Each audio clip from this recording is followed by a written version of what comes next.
channel. I'm Shilpa here.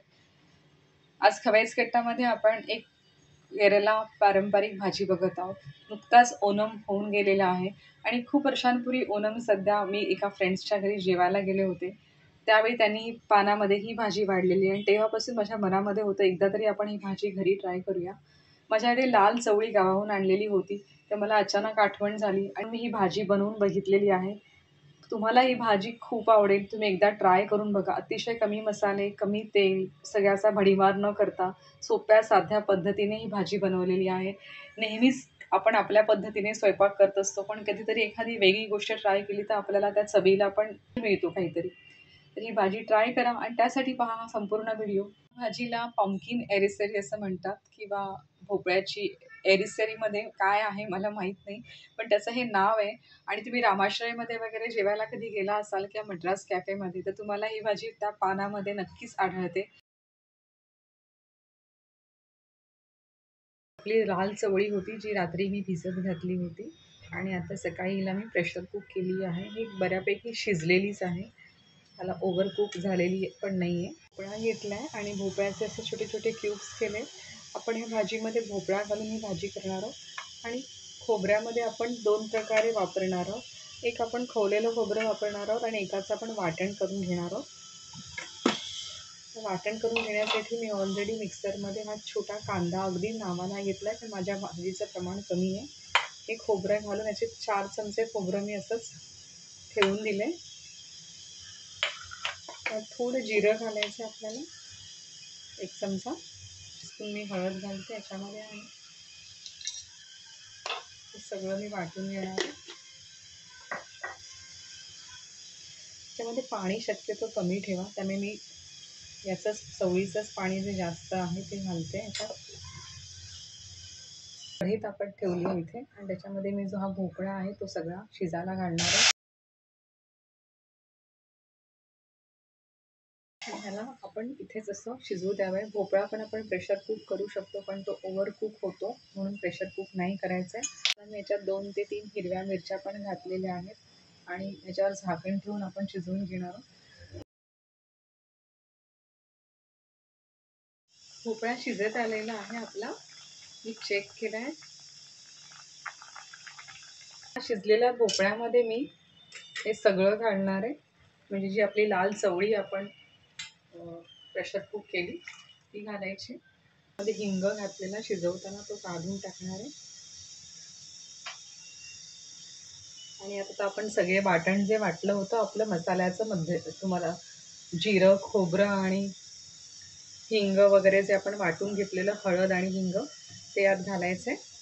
याला फार अशी ग्रेव्ही करायची नाही आहे. हे सेमी ग्रेव्हीमध्ये असतं, खूप अशी जास्त ग्रेव्ही नसते याच्यामध्ये.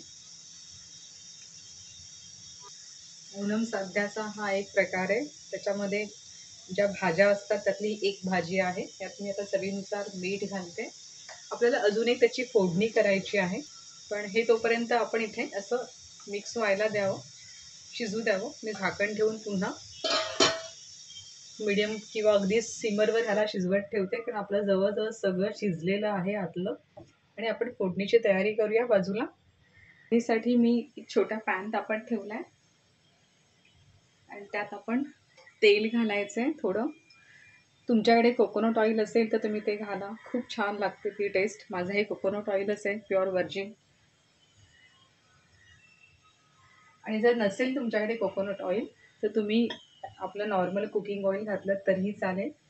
व्यवस्थित तापले. आता याच्यात आपण फोडणी करूया. सगळ्यात आधी मी कढीपत्ता घालणार आहे. आपण मोहरी घालायची आणि मोहरी पण आपण तडतडू द्यायची तेलात व्यवस्थित. मोहरी फुटायला लागल्यानंतर आपण पुढच्या गोष्टी घालायच्या. खोबरेल तेल असल्यामुळे याला थोडा फेस येतोय असा वरती. थोडं हिंग घालायचं याच्यामध्ये आपण.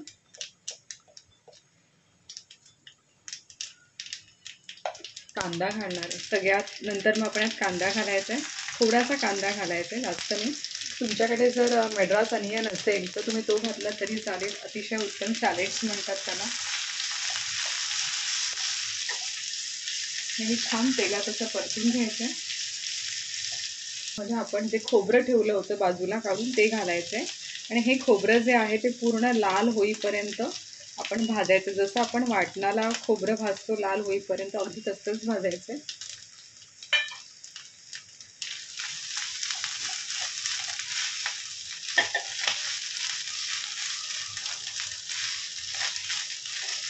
मी ते बघू शकता की आपलं खोबरं जे आहे ते छान लालसर झालेलं आहे, जसं आपण अगदी वाटणाला वाटतो तसंच. आणि हे असं खोबरं जे असतं ते आपण ह्याच्यात घालायचं असतं. त्याची एक खूप छान अशी टेस्ट येते या भाजीला. आपण एक ऑब्झर्व केलं असेल की ह्या भाजीमध्ये आपण अतिशय कमी मसाले घातलेत, जवळजवळ ना के बराबरच आहे. फक्त हिंग, मोहरी आणि जिरं याशिवाय आपण ह्याच्यात काहीच घातलेलं नाही आहे. भाजीसुद्धा व्यवस्थित शिजली आहे आणि यात मी हा सगळा जो मसाला आहे तो घालणार आहे.